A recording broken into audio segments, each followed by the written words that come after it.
Health minister mister Satinder Jain ਉਹਨਾਂ ਨੂੰ ਮੇਲ ਪਾਈ ਕਿ ਇੱਕ ਇਹ ਪਲਾਂਟ ਹੈ, ਉਹ ਪਲਾਂਟ ਬਾਰੇ ਪੜ੍ਹਿਆ ਜਾਵੇ ਔਰ ਡਾਕਟਰਾਂ ਦੇ ਨਾਲ ਸਲਾਹ ਕੀਤੀ ਜਾਵੇ। ਇਹ ਕੋਵਿਡ ਦੀ ਬਿਲਕੁਲ ਓਰੀਜਨਲ ਦਵਾਈ ਹੈ। ਕੋਵਿਡ ਇਹਦੇ ਨਾਲ ਰਿਮੂਵ ਹੋਊਗਾ। ਤੁਸੀਂ ਇਸ ਦੇ ਬਾਰੇ ਡਿਟੇਲ ਡਾਕਟਰਾਂ ਨੂੰ ਕਹਿ ਕੇ ਇਹਦੀ ਇਕੱਠੀ ਕਰੋ। ਕੋਈ ਜਵਾਬ ਨਹੀਂ ਆਇਆ ਮੈਨੂੰ, ਕੋਈ ਕਿਸੇ ਬਹੁਤ ਉਦੋਂ ਬਾਅਦ ਵੀ ਬਹੁਤ ਮੈਂ ਟਰਾਈ ਕੀਤੀ, ਮੈਨੂੰ ਕੋਈ ਰਿਸਪੌਂਸ ਨਹੀਂ ਆਇਆ। ਕਿਹੜੀ ਜੜੀ ਬੂਟੀ ਐਸੀ ਜਿਹੜੀ ਕਰੋਨਾ ਨੂੰ ਮਾਤ ਦੇ ਸਕਦੀ ਹੈ? ਇਹ ਜੜੀ ਬੂਟੀ ਨੂੰ ਸਾਡੇ ਪੰਜਾਬ ਦੇ ਵਿੱਚ ਘੋੜਾ ਵੱਚ ਕਹਿੰਦੇ ਆ।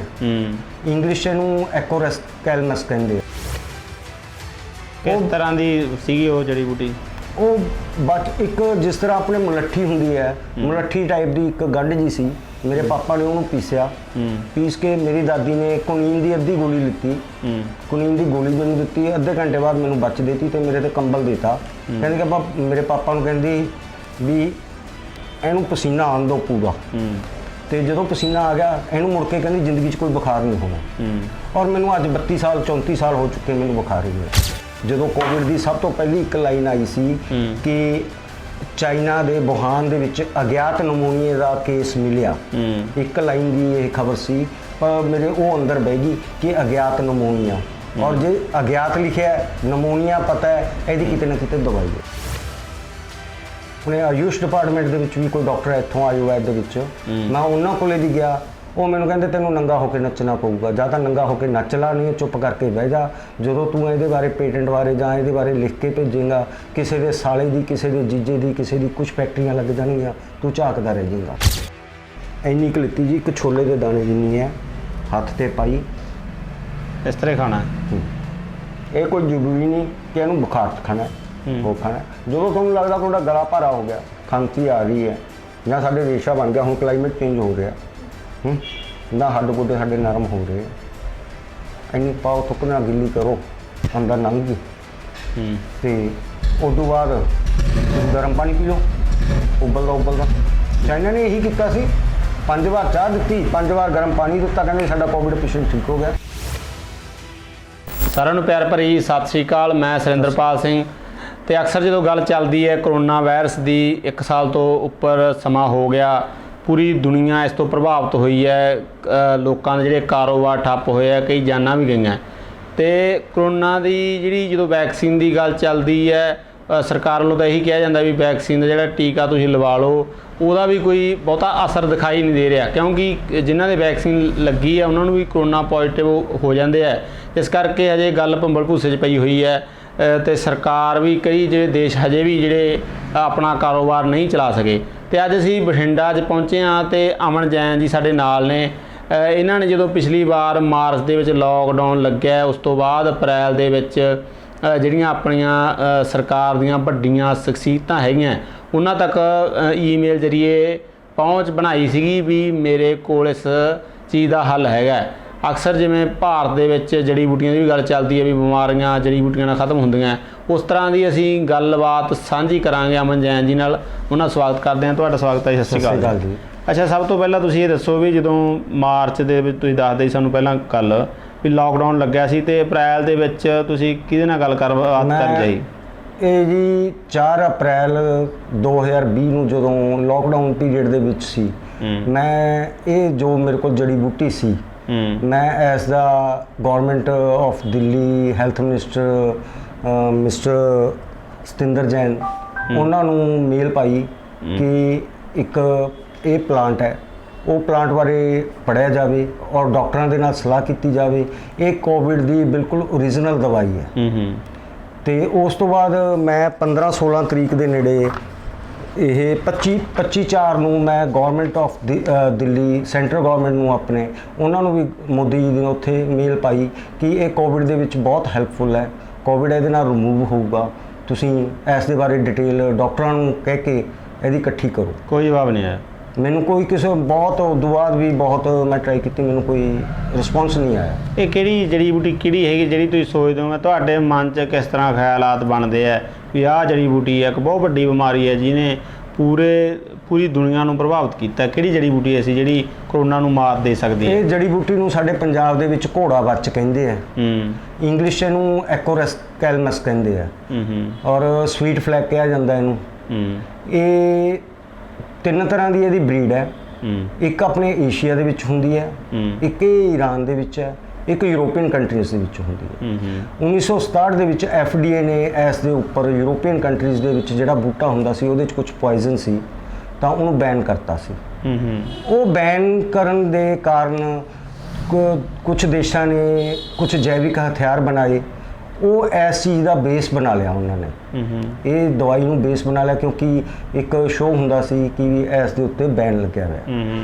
ਤੇ ਮੈਂ ਅੱਜ ਤੋਂ 37-38 ਸਾਲ ਪਹਿਲਾਂ ਇੱਕ ਵਾਰ ਬਿਮਾਰ ਹੋਇਆ ਸੀ, ਮੈਨੂੰ ਨਮੋਨੀਆ ਹੋ ਗਿਆ ਸੀਗਾ। ਤਾਂ ਉਸ ਟਾਈਮ ਮੇਰੇ ਦਾਦੀ ਆਏ ਹੋਏ ਸੀ, ਤਾਂ ਮੈਨੂੰ ਕੋਈ ਡਾਕਟਰਾਂ ਤੋਂ ਠੀਕ ਨਹੀਂ ਹੋਇਆ ਤਾਂ ਮੇਰੀ ਦਾਦੀ ਮੇਰੇ ਪਾਪਾ ਨੂੰ ਕਹਿੰਦੇ ਪਵਨ ਜਾ ਕੇ 5 ਪੈਸਿਆਂ ਦੀ ਉੱਥੋਂ ਬਚ ਲਿਆ। ਤਾਂ ਮੇਰੇ ਪਾਪਾ ਬਚ ਲੈ ਕੇ ਆਏ ਸੀ। ਕਿਸ ਤਰ੍ਹਾਂ ਦੀ ਸੀਗੀ ਉਹ ਜੜੀ ਬੂਟੀ? ਉਹ ਇੱਕ ਜਿਸ ਤਰ੍ਹਾਂ ਆਪਣੇ ਮੁਲੱਠੀ ਹੁੰਦੀ ਹੈ, ਮੁਲੱਠੀ ਟਾਈਪ ਦੀ ਇੱਕ ਗੰਢ ਜੀ ਸੀ। ਮੇਰੇ ਪਾਪਾ ਨੇ ਉਹਨੂੰ ਪੀਸਿਆ, ਪੀਸ ਕੇ ਮੇਰੀ ਦਾਦੀ ਨੇ ਕੁਨੀਨ ਦੀ ਅੱਧੀ ਗੋਲੀ ਲਿੱਤੀ, ਕੁਨੀਨ ਦੀ ਗੋਲੀ ਮੈਨੂੰ ਦਿੱਤੀ। ਅੱਧੇ ਘੰਟੇ ਬਾਅਦ ਮੈਨੂੰ ਬਚ ਦੇਤੀ ਤੇ ਮੇਰੇ ਤੇ ਕੰਬਲ ਦਿੱਤਾ। ਕਹਿੰਦੇ ਕਿ ਮੇਰੇ ਪਾਪਾ ਨੂੰ ਕਹਿੰਦੀ ਵੀ ਇਹਨੂੰ ਪਸੀਨਾ ਆਉਣ ਦਿਓ ਪੂਰਾ। ਤੇ ਜਦੋਂ ਪਸੀਨਾ ਆ ਗਿਆ ਇਹਨੂੰ ਮੁੜ ਕੇ ਕਹਿੰਦੀ ਜ਼ਿੰਦਗੀ 'ਚ ਕੋਈ ਬੁਖਾਰ ਨਹੀਂ ਹੋਣਾ। ਔਰ ਮੈਨੂੰ ਅੱਜ 32 ਸਾਲ 34 ਸਾਲ ਹੋ ਚੁੱਕੇ, ਮੈਨੂੰ ਬੁਖਾਰ ਹੀ ਨਹੀਂ ਆਇਆ। ਅੱਛਾ, ਨਹੀਂ ਤੁਹਾਨੂੰ ਉਹ ਜਿਹੜੀ ਗੱਲਬਾਤ ਸੀਗੀ ਜਾਂ ਜੜੀ ਬੂਟੀ ਸੀਗੀ ਉਹਦੀ ਵੀ ਸਮਝ ਉਦੋਂ ਤੋਂ ਹੀ ਪੈ ਗਈ? ਉਦੋਂ ਤੋਂ ਸਮਝ ਨਹੀਂ ਸੀ, ਮੇਰੇ ਇੱਕ ਦਿਮਾਗ ਦੇ ਵਿੱਚ ਖਾਕਾ ਸੀ।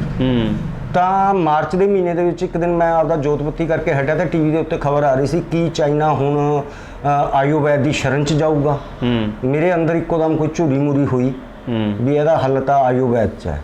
ਤਾਂ ਫਿਰ ਮੈਂ ਕੁਝ ਆਪਦੇ ਦਿਮਾਗ ਦੇ ਨਾਲ ਕੁਝ ਸਰਚਿਸ ਸ਼ੁਰੂ ਕੀਤੀਆਂ ਕਿ ਜਦੋਂ ਪਹਾੜਾਂ ਦੇ ਉੱਤੇ ਨਮੋਨੀਆ ਹੋ ਜਾਂਦਾ ਹੈ ਉਦੋਂ ਉਹ ਕੀ ਵਰਤਦੇ ਆ। ਕਿਉਂਕਿ ਪੰਜਾਬ ਕੇਸਰੀ ਦੇ ਵਿੱਚ ਇੱਕ ਲਾਈਨ ਆਈ ਸੀ ਜਦੋਂ ਕੋਵਿਡ ਦੀ ਸਭ ਤੋਂ ਪਹਿਲੀ ਇੱਕ ਲਾਈਨ ਆਈ ਸੀ ਕਿ ਚਾਈਨਾ ਦੇ ਵੁਹਾਨ ਦੇ ਵਿੱਚ ਅਗਿਆਤ ਨਮੂਨੀਏ ਦਾ ਕੇਸ ਮਿਲਿਆ। ਇੱਕ ਲਾਈਨ ਦੀ ਇਹ ਖਬਰ ਸੀ, ਪਰ ਮੇਰੇ ਉਹ ਅੰਦਰ ਬਹਿ ਗਈ ਕਿ ਅਗਿਆਤ ਨਮੂਨੀਆ। ਔਰ ਜੇ ਅਗਿਆਤ ਲਿਖਿਆ ਨਮੂਨੀਆ ਪਤਾ ਹੈ ਇਹਦੀ ਕਿਤੇ ਨਾ ਕਿਤੇ ਦਵਾਈ ਹੈ। ਤਾਂ ਮੈਂ ਗ੍ਰੰਥ ਪੜ੍ਹਦਾ ਗਿਆ, ਮੱਥਾ ਮਾਰਦਾ ਗਿਆ, ਪਹਾੜਾਂ ਦੇ ਉੱਤੋਂ ਕਨਫਰਮ ਕੀਤਾ ਵੀ ਉੱਧਰ ਜਦੋਂ ਚੀਨ ਕੰਨੀ, ਨੇਪਾਲ ਕੰਨੀ ਜਦੋਂ ਮਤਲਬ ਕਿ ਨਮੋਨੀਆ ਹੁੰਦਾ ਹੈ ਵੀ ਇਸ ਤਰ੍ਹਾਂ ਦੀ ਪ੍ਰੋਬਲਮ ਜਾਂ ਖਾਂਸੀ ਵਗੈਰਾ ਬੁਖਾਰ ਵਗੈਰਾ ਹੁੰਦਾ ਉਹ ਲੋਕ ਕੀ ਵਰਤਦੇ ਆ। ਤਾਂ ਮੈਨੂੰ ਉੱਥੋਂ ਪਤਾ ਲੱਗਿਆ ਉੱਥੇ ਇਹਨੂੰ ਬੂਜੋ ਕਹਿੰਦੇ ਆ। ਬੂਜੋ। ਮੈਂ ਉਹਨੂੰ ਸਰਚ ਕਰਦਾ ਹੋਇਆ ਇੰਡੀਆ ਦੇ ਵਿੱਚ ਪਹੁੰਚ ਗਿਆ, ਪੰਜਾਬ 'ਚ ਪਹੁੰਚ ਗਿਆ। ਪੰਜਾਬ 'ਚ ਪਹੁੰਚਿਆ ਤਾਂ ਮੈਨੂੰ ਪਤਾ ਲੱਗਿਆ ਵੀ ਇਹ ਘੋੜਾ ਬੱਚਾ। ਨਾਲ ਦੀ ਨਾਲ ਮੈਨੂੰ ਪੁਰਾਣੀ ਗੱਲ ਯਾਦ ਆ ਗਈ। ਤਾਂ ਮੈਂ ਇਹਦੇ ਗ੍ਰੰਥਾਂ ਬਾਰੇ ਪੜ੍ਹਨ ਲੱਗ ਗਿਆ, ਇਸ ਬਾਰੇ ਸਾਰਾ ਕੁਝ ਜਦੋਂ ਪੜ੍ਹਿਆ ਮੈਂ ਉਹਦੀ ਕਨਫਰਮ ਹੋ ਗਿਆ ਕਿ ਇਹ ਬੇਸ ਹੈ, ਕਰੋਨਾ ਦਾ ਬੇਸ ਹੈ। ਇਹ ਬੇਸ ਨੂੰ ਰੱਖ ਕੇ ਹੀ ਕਰੋਨਾ ਵਾਇਰਸ ਬਣਿਆ। ਹੁਣ ਫਿਰ ਜਿਹੜੀ ਜੜੀ ਬੂਟੀ ਦੀ ਤੁਸੀਂ ਗੱਲ ਕਰ ਰਹੇ ਹੋ ਘੋੜਾ ਬੱਚ, ਤਾਂ ਉਹ ਫਿਰ ਪੰਜਾਬ 'ਚ ਵੀ ਪਾਇਆ ਜਾਂਦਾ ਜਾਂ ਫਿਰ ਪੰਜਾਬ ਇਹ ਬਾਹਰ? ਆਪਣੇ ਪੰਸਾਰੀਆਂ ਦੀ ਦੁਕਾਨਾਂ ਤੇ ਆਮ ਮਿਲਦੀ ਹੈ। ਅੱਛਾ। ਬਹੁਤ ਇਹਨੂੰ ਐਲੋਪੈਥੀ ਵਾਲੇ ਤਾਂ ਨਹੀਂ ਯੂਜ਼ ਕਰਦੇ, ਆਯੁਰਵੈਦ ਵਾਲੇ ਯੂਜ਼ ਕਰਦੇ ਆ, ਪਰ ਉਹਨਾਂ ਦੀ ਇੱਕ ਸਿਰਫ ਇਹ ਪੜਿਆ ਹੋਇਆ ਘੋੜਾ ਬੱਚ ਆਹ ਕੰਮ ਆਉਂਦੀ ਹੈ। ਉਹਨਾਂ ਨੇ ਡਿਟੇਲ ਨਹੀਂ ਪੜ੍ਹੀ ਨਹੀਂ, ਉਹ ਤਾਂ ਸੰਸਾਰ ਨੂੰ ਕਦੋਂ ਦੀ ਮਿਲ ਜਾਂਦੀ। ਇਹ ਸੰਸਾਰ ਨੂੰ ਬਹੁਤ ਪਹਿਲਾਂ ਦਵਾਈ ਮਿਲ ਜਾਂਦੀ, ਇਹ ਉਹਨਾਂ ਨੇ ਨਹੀਂ ਪੜ੍ਹਿਆ ਹੋਇਆ। ਫਿਰ ਤੁਸੀਂ ਅਪ੍ਰੈਲ 'ਚ ਜਦੋਂ ਪਿਛਲੇ ਮਾਰਚ ਦੀ ਗੱਲ ਆ, ਅਪ੍ਰੈਲ 'ਚ ਤੁਸੀਂ ਪ੍ਰਧਾਨ ਮੰਤਰੀ ਨੂੰ ਜਾਂ ਉੱਥੋਂ ਦਿੱਲੀ ਦੇ ਜਿਹੜੇ ਮੰਤਰੀ ਸੀਗੇ ਸਿਹਤ ਮੰਤਰੀ ਉਹਨਾਂ ਤੱਕ ਪਹੁੰਚ ਕੀਤੀ ਜਾਂ ਹੋਰ ਕਿਸ ਤਰ੍ਹਾਂ ਤੁਸੀਂ ਲੋਕਾਂ ਨਾਲ ਸੰਪਰਕ ਕਰਿਆ ਵੀ ਦੱਸਿਆ ਹੋਵੇ, ਹੋਰ ਮਾਧਿਅਮ ਰਾਹੀਂ ਕੋਈ ਗੱਲਬਾਤ ਹੋਈ? ਮੈਂ ਇੱਥੇ ਲੋਕਲ ਡਾਕਟਰਸ ਕੋਲੇ ਬਹੁਤ ਗਿਆ। ਅੱਛਾ। ਮੈਂ ਇੱਕ ਆਪਣੇ ਆਯੂਸ਼ ਡਿਪਾਰਟਮੈਂਟ ਦੇ ਵਿੱਚ ਵੀ ਕੋਈ ਡਾਕਟਰ ਹੈ ਇੱਥੋਂ ਆਯੁਰਵੈਦ ਦੇ ਵਿੱਚ, ਮੈਂ ਉਹਨਾਂ ਕੋਲੇ ਵੀ ਗਿਆ। ਉਹ ਮੈਨੂੰ ਕਹਿੰਦੇ ਤੈਨੂੰ ਨੰਗਾ ਹੋ ਕੇ ਨੱਚਣਾ ਪਊਗਾ, ਜਾਂ ਤਾਂ ਨੰਗਾ ਹੋ ਕੇ ਨੱਚ ਲਾ, ਨਹੀਂ ਚੁੱਪ ਕਰਕੇ ਬਹਿ ਜਾ। ਜਦੋਂ ਤੂੰ ਇਹਦੇ ਬਾਰੇ ਪੇਟੈਂਟ ਬਾਰੇ ਜਾਂ ਇਹਦੇ ਬਾਰੇ ਲਿਖ ਕੇ ਭੇਜੇਗਾ ਕਿਸੇ ਦੇ ਸਾਲੇ ਦੀ, ਕਿਸੇ ਦੇ ਜੀਜੇ ਦੀ, ਕਿਸੇ ਦੀ ਕੁਝ ਫੈਕਟਰੀਆਂ ਲੱਗ ਜਾਣਗੀਆਂ, ਤੂੰ ਝਾਕਦਾ ਰਹਿ ਜਾਏਗਾ। ਤਾਂ ਮੈਨੂੰ ਉਹਨਾਂ ਦੀ ਗੱਲ ਉਹ ਲੱਗੀ। ਫਿਰ ਮੈਨੂੰ ਲੋਕਾਂ ਨੇ ਬਹੁਤ ਡਰਾਤਾ ਕਿ ਤੈਨੂੰ ਮਾਰ ਦੇਣਗੇ। ਲੋਕਾਂ ਨੂੰ ਪਤਾ ਲੱਗ ਗਿਆ ਸੀਗਾ ਇਹਦੇ ਕੋਲ ਦਵਾਈ ਹੈ, ਪਰ ਮੈਨੂੰ ਹਮੇਸ਼ਾ ਡਰ ਬਿਠਾਇਆ ਗਿਆ। ਨਹੀਂ ਤੁਸੀਂ ਉਹ ਜਿਹੜੀ ਦਵਾਈ ਲਿਆ ਕੇ ਜਾਂ ਬਣਾ ਉਹਨੂੰ ਜਿਹੜਾ ਖਾਣ ਦਾ ਕੀ ਤਰੀਕਾ ਸੀਗਾ? ਉਹ ਖਾਣ ਦਾ ਤਰੀਕਾ ਮੈਂ ਜਿਸ ਤਰ੍ਹਾਂ ਗ੍ਰੰਥਾਂ ਦੇ ਵਿੱਚ ਪੜ੍ਹਿਆ, ਜੋ ਉਹਦੇ ਬਾਰੇ ਡਿਟੇਲ ਦਿੱਤੀ ਗਈ ਹੈ ਇੱਕ ਵੈਬਸਾਈਟ ਦੇ ਉੱਤੇ, ਉਹਦੇ ਵਿੱਚ ਲਿਖਿਆ ਸੀ ਵੀ 300 ਮਿਲੀਗ੍ਰਾਮ ਤੱਕ ਅਸੀਂ ਯੂਜ਼ ਕਰ ਸਕਦੇ ਹਾਂ। ਤਾਂ ਮੈਂ 300 ਮਿਲੀਗ੍ਰਾਮ ਦਾ ਇੱਕ ਅੰਦਾਜ਼ਾ ਜਲਾਇਆ ਕਿ ਇੱਕ ਚਨੇ ਦੇ ਦਾਣਾ ਹੁੰਦਾ ਜੋ ਵੀ ਉਹ ਚਨੇ ਦੇ ਦਾਣੇ ਦੇ ਬਰਾਬਰ ਦੀ ਇਹਦੀ ਡੋਜ਼ ਬਣਦੀ ਹੈ। ਉਹ ਸਭ ਤੋਂ ਪਹਿਲਾਂ ਮੈਂ ਖਾਧੀ ਸੀ, ਸਭ ਤੋਂ ਪਹਿਲਾਂ ਮੈਂ ਆਪ ਖਾਧੀ। ਮੈਨੂੰ ਸੈਕਿੰਡ ਡੇ ਬਹੁਤ ਜ਼ਬਰਦਸਤ ਉਹਦੀ ਕੁਝ ਰਿਜ਼ਲਟਸ ਆਏ ਆਪਣੇ ਆਪ ਦੇ ਅੰਦਰ ਹੀ, ਤਾਂ ਫਿਰ ਮੈਂ ਆਪਦੀ ਮਿਸਿਜ਼ ਨੂੰ ਖਵਾਈ। ਅੱਛਾ, ਹੋਰ ਲੋਕਾਂ ਨੂੰ ਵੀ ਦਿੱਤੇ ਹੋ? ਜਿਵੇਂ ਲੋਕਾਂ ਨੂੰ ਬਹੁਤ ਜਿਹਨਾਂ ਨੂੰ ਮੈਂ ਬੂਟੇ ਬਾਰੇ ਦੱਸ ਦਿੰਦਾ ਸੀ, ਯਾਰ ਕਰੋਨਾ ਹੋ ਗਿਆ ਜਾ ਕੇ ਫਲਾਨੀ ਚੀਜ਼ ਲਿਆਓ ਤੇ ਖਾ ਲਓ, ਇੰਨੀ ਕੁ ਖਾ ਲਿਓ, ਫਲਾਨੀ ਚੀਜ਼ ਲਿਆਓ ਇੰਨੀ ਖਾ ਲਿਓ।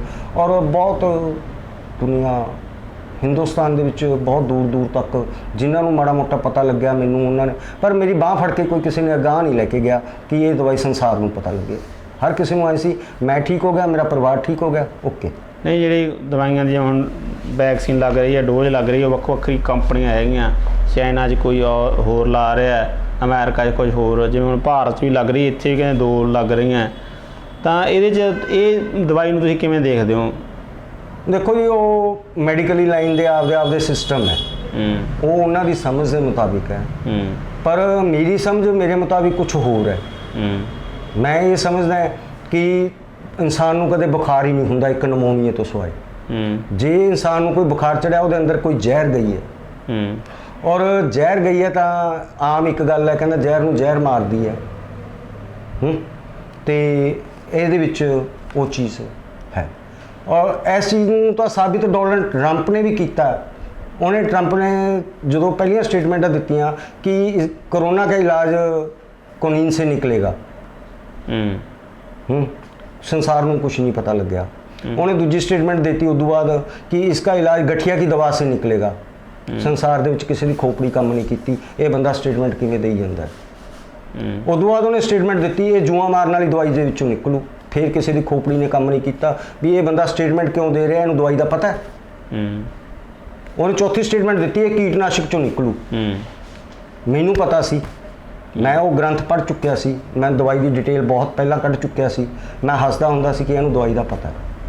ਉਹ ਜਦੋਂ ਉਹਨੇ ਕਿਹਾ ਕੀਟਨਾਸ਼ਕ ਚੋਂ ਨਿਕਲੂਗੀ ਤਾਂ ਅਮਰੀਕਾ ਦੇ ਵਿੱਚ ਲੋਕ ਕੋਈ ਫਨੈਲ ਪੀ ਗਿਆ, ਕੋਈ ਕੁਛ ਪੀ ਗਿਆ, ਕੋਈ ਕੁਛ ਪੀ ਗਿਆ, ਤਾਂ ਉੱਥੇ 40 ਬੰਦੇ ਮਰ ਗਏ। ਤਾਂ ਉੱਥੋਂ ਦੀ ਸੀਨੇਟ ਨੇ ਉਹ 'ਤੇ ਬੈਨ ਲਗਾਤਾ। ਪਰ ਮੈਨੂੰ ਇਸ ਚੀਜ਼ ਦਾ ਕਨਫਰਮ ਸੀ ਕਿ ਇਹੀ ਦਵਾਈ ਹੈ, ਕਿਉਂਕਿ ਇਹ ਜਿਹੜੀਆਂ 4 ਗੱਲਾਂ ਉਹਨੇ ਕਹੀਆਂ ਇੱਕੋ ਹੀ ਮੈਡੀਸਨ ਦੇ ਇੱਕ ਪਾਰਟ ਦੇ ਅੰਦਰ ਆਉਂਦੀਆਂ, ਔਰ ਚਾਰੇ ਚੀਜ਼ਾਂ ਉਸ ਦੇ ਵਿੱਚ ਲਿਖੀਆਂ ਹੋਈਆਂ। ਤਾਂ ਮੈਨੂੰ ਇਸ ਚੀਜ਼ ਦਾ ਯਕੀਨ ਹੋ ਗਿਆ ਸੀਗਾ ਵੀ ਇਹ ਕਰੋਨਾ ਦੀ ਓਰੀਜਨਲ ਦਵਾਈ ਹੈ। ਲੋਕਲ ਜਿਵੇਂ ਤੁਸੀਂ ਡਾਕਟਰ ਸਾਹਿਬਾਨਾਂ ਕੋਲੇ ਗਏ? ਮੈਂ ਬਹੁਤ ਕੋਲੇ ਗਿਆ, ਸਭ ਨੇ ਮਜ਼ਾਕ ਲੋਕਲ ਪ੍ਰਸ਼ਾਸਨ ਕੋਲੇ ਵੀ ਗਏ, ਕਿਸੇ ਡੀਸੀ ਕੋਲ ਜਾਂ ਪੰਜਾਬ ਸਰਕਾਰ ਦੇ ਕਿਸੇ ਨੇ? ਲਾਕਡਾਊਨ ਦੇ ਵਿੱਚ ਮਈ ਦੇ ਵਿੱਚ ਮੈਂ ਸਿਵਲ ਹਸਪਤਾਲ ਗਿਆ, ਆਪਣੇ ਆਯੁਰਵੈਦ ਦਾ ਜਿਹੜਾ ਹੈਗਾ ਰਜਿੰਦਰਾ ਕਾਲਜ ਦੀ ਬੈਕ ਸਾਈਡ 'ਤੇ, ਉੱਥੇ ਗਿਆ। ਹਰ ਜਗ੍ਹਾ ਹਾਸੀ ਦਾ ਪਾਤਰ ਬਣਿਆ ਕਿ ਸਾਲਾ ਤੂੰ ਦੁੱਧ ਲਾ, ਤੂੰ ਕੀ ਖੋਜ ਕਰੇਂਗਾ, ਵੱਡੇ ਵੱਡੇ ਵਿਗਿਆਨੀ। ਇਹ ਜਿਹੜੇ ਅੰਗਰੇਜ਼ੀ 'ਚ ਤੁਸੀਂ ਹੱਥ 'ਚ ਫੜਿਆ ਥੱਬਾ, ਇਹ ਕੀ ਚੀਜ਼ਾਂ ਜੀ? ਇਹ ਜੀ ਕੁਛ ਮੇਰੇ ਕੋਲ ਰਿਕਾਰਡ ਹੈ। ਇੱਕ ਤਾਂ ਹੈ ਜੀ ਇਹ ਸਤਿੰਦਰ ਜੈਨ ਜੀ ਨੂੰ ਜਿਹੜੀ ਮੈਂ ਮੇਲ ਕੀਤੀ ਸੀ 4 ਅਪ੍ਰੈਲ ਨੂੰ, ਜਦੋਂ ਸਾਰੀ ਦੁਨੀਆ ਕਰੋਨਾ ਦੇ ਨਾਲ ਡਰ ਕੇ ਅੰਦਰ ਵੜ ਰਹੀ ਸੀ। ਮੈਂ ਉਸ ਟਾਈਮ ਗਵਰਨਮੈਂਟ ਨੂੰ ਮੇਲ ਕੀਤੀ ਸੀ ਕਿ ਆਹ ਦਵਾਈ ਹੈ, ਤੁਸੀਂ ਇਸ ਬਾਰੇ ਡਿਟੇਲ ਪੜਵਾਓ ਆਪਦੇ ਡਾਕਟਰਾਂ ਨੂੰ। ਅੱਛਾ। ਤੇ ਉਦੋਂ ਬਾਅਦ ਆ ਮੈਂ ਮੋਦੀ ਜੀ ਨੂੰ ਜਿਹੜੀ ਕੀਤੀ ਸੀ ਉਹ ਹੈ।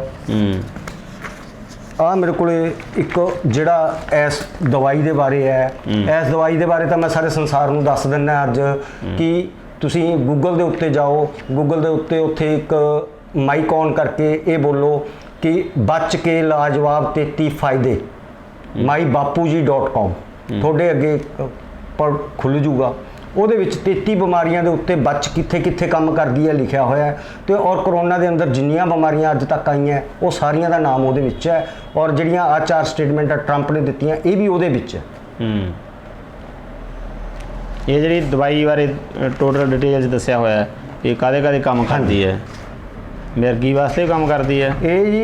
ਇਹਦੇ 'ਚ ਜਿਹੜੇ ਹੁਣ ਫੇਸ ਆਏ, ਹੁਣ ਜੇ ਬਹੁਤ ਧਿਆਨ ਨਾਲ ਇਹਦੇ ਪੁਆਇੰਟ ਟੂ ਪੁਆਇੰਟ ਪੜ੍ਹੇ ਜਾਣ, ਕਾਪੀ ਪੈਨਸਿਲ ਲੈ ਕੇ ਜੇ ਲਿਖਿਆ ਜਾਵੇ ਤਾਂ ਤੁਹਾਨੂੰ ਇਸ 'ਚੋਂ ਹਰ ਚੀਜ਼ ਮਿਲ ਜੂਗੀ। ਪਹਿਲਾ ਜਿਹੜਾ ਕਰੋਨਾ ਦਾ ਪਹਿਲਾ ਫੇਸ ਆਇਆ ਸੀ ਉਸ ਟਾਈਮ, ਉਸ ਦੇ ਵਿੱਚ ਆਇਆ ਸੀਗਾ ਕਿ ਬਲੱਡ ਕਲੌਟ ਬਣ ਰਿਹਾ, ਇਹ ਦਵਾਈ ਬਲੱਡ ਕਲੌਟ ਨੂੰ ਖੋਰਦੀ ਹੈ। ਖਾਂਸੀ ਦਾ ਲਿਖਿਆ ਸੀਗਾ, ਖਾਂਸੀ ਨੂੰ ਇਹ ਖਤਮ ਕਰਦੀ ਹੈ।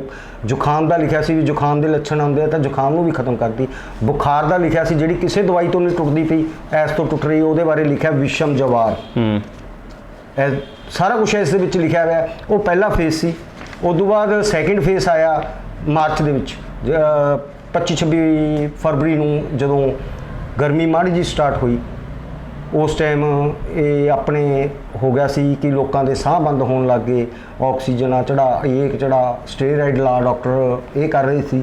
ਪਰ ਇਹ ਇੱਕ ਇਹਦੇ 'ਚ ਬਿਮਾਰੀ ਹੈ ਇਨਫਲੂਐਂਜ਼ਾ। ਇਨਫਲੂਐਂਜ਼ਾ ਮੈਂ ਇਸ ਦੇ ਵਿੱਚ ਹੀ ਪੜ੍ਹਿਆ, ਮੈਂ ਗ੍ਰੰਥ 'ਚ ਪੜ੍ਹਿਆ, ਮੈਂ ਉਹੀ ਦੱਸ ਰਿਹਾ ਕਿ ਇਹ ਇਨਫਲੂਐਂਜ਼ਾ ਦੇ ਕੇਸ ਦੇ ਵਿੱਚ ਬਹੁਤ ਕੰਮ ਆਉਂਦੀ ਹੈ। ਇਨਫਲੂਐਂਜ਼ਾ ਕੀ ਚੀਜ਼ ਹੈ? ਗਲੇ ਦੇ ਵਿੱਚ ਰੇਸ਼ਾ ਬਣਨਾ, ਬੰਦੇ ਦਾ ਸਾਹ ਰੁਕ ਜਾਂਦਾ। ਔਰ ਸੈਕਿੰਡ ਫੇਸ ਸੀਗਾ ਇਨਫਲੂਐਂਜ਼ਾ ਦਾ। ਮੈਂ ਡਾਕਟਰਾਂ ਨੂੰ ਬਹੁਤ ਡਾਕਟਰ ਕੋਲ ਜਾਂਦਾ ਸੀਗਾ, ਮੈਂ ਰੋਜ਼ ਮੱਥਾ ਮਾਰਦਾ ਸੀ ਕਿ ਸੰਸਾਰ ਨੂੰ ਕਿਸੇ ਤਰ੍ਹਾਂ ਇਹ ਦਵਾਈ ਦਾ ਪਤਾ ਲੱਗ ਜੇ। ਤਾਂ ਡਾਕਟਰ ਨੂੰ ਮੈਂ ਇੱਕ ਦੋ ਡਾਕਟਰ ਨੂੰ ਕਹਤਾ, ਮੈਂ ਕਿ ਤੁਸੀਂ ਨਿੰਬੂ ਕਿਉਂ ਰਿਕਮੈਂਡ ਕਰ ਰਹੇ ਹੋ, ਮੈਂ ਤੁਹਾਨੂੰ ਪਤਾ ਵੀ ਰੇਸ਼ਾ ਬਣਦਾ ਇਹਦੇ ਨਿੰਬੂ ਦੇ ਨਾਲ ਬੁਖਾਰ ਦੇ ਵਿੱਚ, ਤੇ ਰੇਸ਼ਾ ਤਾਂ ਉਹਨਾਂ ਦੇ ਪਹਿਲਾਂ ਭਰਿਆ ਗਿਆ, ਤਾਂ ਮੈਨੂੰ ਉਲਟਾ ਸੁਣਨ ਨੂੰ ਮਿਲਦਾ ਸੀ। ਜਿਹੜਾ ਤੁਸੀਂ ਗ੍ਰੰਥਾਂ ਦਾ ਹਵਾਲਾ ਦਿੰਦੇ ਹੋ ਵੀ ਉਹ ਜੋ ਦੇਖ ਕੇ ਜਿਵੇਂ ਘੋੜਾ ਬਚ ਕਹਿ ਰਹੇ, ਘੋੜਾ ਬਚ ਹਾਂ, ਤੇ ਉਹਦੇ 'ਚ ਉਹ ਕਿਹੜੇ ਗ੍ਰੰਥ ਹੈਗੇ ਜੀ? ਆਪਣੇ ਇਹ ਆਯੁर्वेद ਦੀ ਕੋਈ ਵੀ ਬੁੱਕ ਲੈ ਲਓ, ਇਹ ਬਹੁਤ ਫੇਮਸ ਜੜੀ ਬੂਟੀ ਹੈ, ਕੋਈ ਆਮ ਨਹੀਂ ਹੈ। ਔਰ ਇਹਦੇ ਵਿੱਚ ਤੁਸੀਂ ਬੜੇ ਧਿਆਨ ਨਾਲ ਪੜ੍ਹੋ, ਇਸ ਦੇ ਵਿੱਚ ਇੱਕ ਪਾਰਟ ਹੈ, ਇਹ ਜੇ ਤੁਸੀਂ ਪੜ੍ਹ ਕੇ ਬੋਲੋ ਤਾਂ ਮੇਰੇ ਖਿਆਲ 'ਚ ਬਹੁਤ ਚੰਗਾ ਰਹੂਗਾ। ਨਹੀਂ ਬੋਲੋ ਕੋਈ ਨਹੀਂ। ਇਸ ਦੇ ਵਿੱਚ ਲਿਖਿਆ ਜੀ ਐਲੋਪੈਥਿਕ ਡਾਕਟਰ ਗ੍ਰੰਥ, ਐਲੋਪੈਥਿਕ स्पेशली एलोपैथी लिखा उन्होंने, ना कि आयुर्वेद लिखा है। एलोपैथी डॉक्टरी ग्रंथ Medica Indian plants and drugs, जिसके लेखक डॉक्टर KM नालकर्णी हैं, के अनुसार वच कड़वा यनिक और अग्नियावर्धक है, अर्थात बच में कई विषयों को निवारण करने की शक्ति है। ये वायरस एक विष है, एक जहर है, साढ़े अंदर गई, साडा सिस्टम हैक हो गया।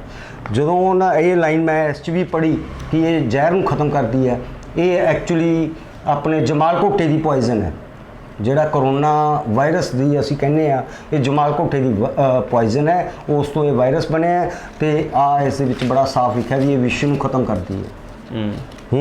ऐसा माना गया है कि किसी भी संघातनिक बीमारी, प्लेग, महामारी आदि के जारी होने पर इसका सेवन साधारण तौर पर सहूलियत पूर्वक चिकित्सकों द्वारा किया जाता है। कि एलोपैथी ने भी ਇਹਨੂੰ ਵਰਤਿਆ ਹੋਇਆ।